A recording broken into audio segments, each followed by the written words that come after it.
Welcome to Vedu cooking channels. ಇವತ್ತು ನಾನು season ಆಗಿರುವಂತಹ ಮಾವಿನಕಾಯಿ ಚಿತ್ರಾನ್ನ ಮಾಡ್ತಾ ಇದ್ದೀನಿ. ರುಚಿಕರವಾದಂಥ ಮಾವಿನಕಾಯಿ ಚಿತ್ರಾನ್ನ ಮಾಡೋಕ್ಕೆ ಬೇಕಾಗಿರುವಂತಹ ಸಾಮಗ್ರಿಗಳು ಇಲ್ಲಿ ನಾನು ಒಂದು ಬಟ್ಲು ತುರಿದಿರುವಂಥ ಮಾವಿನಕಾಯಿ ತೊಗೊಂಡಿದ್ದೀನಿ. ಇದು ತೋತಾಪುರಿ ಮಾವಿನಕಾಯಿ. ನೆಕ್ಸ್ಟ್ ರುಚಿಗೆ ತಕ್ಕಷ್ಟು ಉಪ್ಪು, ಸಾಸಿವೆ, ಕಡಲೆ ಬೀಜ, ಕಡಲೆಬೇಳೆ, ಕರಿಬೇವಿನ ಸೊಪ್ಪು, ಕೊತ್ತಂಬರಿ ಸೊಪ್ಪು, ಹಸಿ ಮೆಣಸಿನ್ಕಾಯಿ, ಸ್ವಲ್ಪ ಅರಿಶಿನದ ಪುಡಿ, ಸ್ವಲ್ಪ ಜೀರಿಗೆ. ಓಕೆ, ಹೇಗೆ ಮಾಡೋದು ಅಂತ ನೋಡೋಣ ಬನ್ನಿ.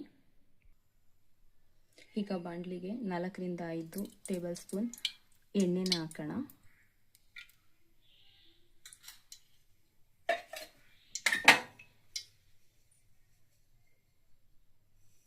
ಎಣ್ಣೆ ಕಾಯ್ದ ಮೇಲೆ ನಾನು ಸಾಸಿವೆನ ಹಾಕ್ತಾ ಇದ್ದೀನಿ.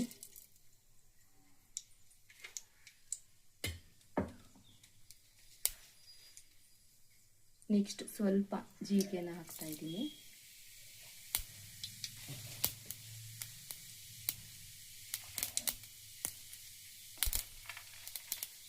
ಕಡಲೆ ಬೀಜನ ಹಾಕೋಣ.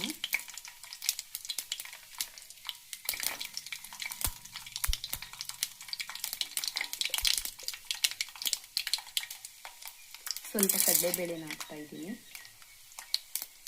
ಹಸಿಮೆಣಸಿನಕಾಯಿ, ಹಸಿ ಕರಿಬೇವಿನ ಸೊಪ್ಪು,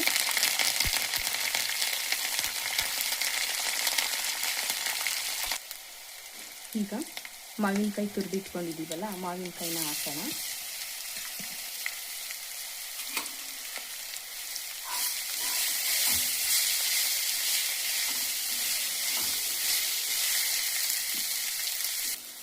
ಈಗ ರುಚಿಗೆ ತಕ್ಕಷ್ಟು ಉಪ್ಪು ಹಾಕೋಣ.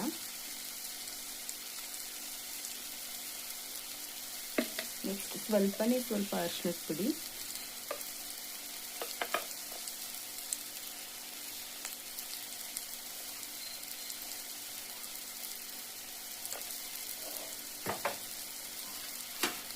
ಲಾಸ್ಟಲ್ಲಿ ಸ್ವಲ್ಪ ಕೊತ್ತಂಬರಿ ಹಾಕೋಣ.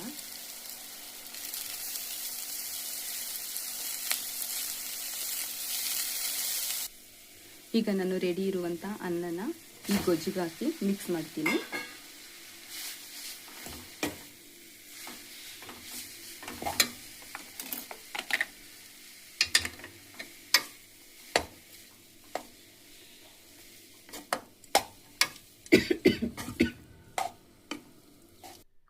ನೋಡಿ ಫ್ರೆಂಡ್ಸ್, ಈಗ ರುಚಿಕರವಾದಂಥ ಮಾವಿನಕಾಯಿ ಚಿತ್ರಾನ್ನ ರೆಡಿಯಾಗಿದೆ. ಸೊ ನಿಮಗೆ ಈ ವಿಡಿಯೋ ಇಷ್ಟ ಆಗಿದ್ರೆ ನಮ್ಮ ಚಾನಲ್ನ ಲೈಕ್ ಮಾಡಿ, ಸಬ್ಸ್ಕ್ರೈಬ್ ಮಾಡಿ. Thank you.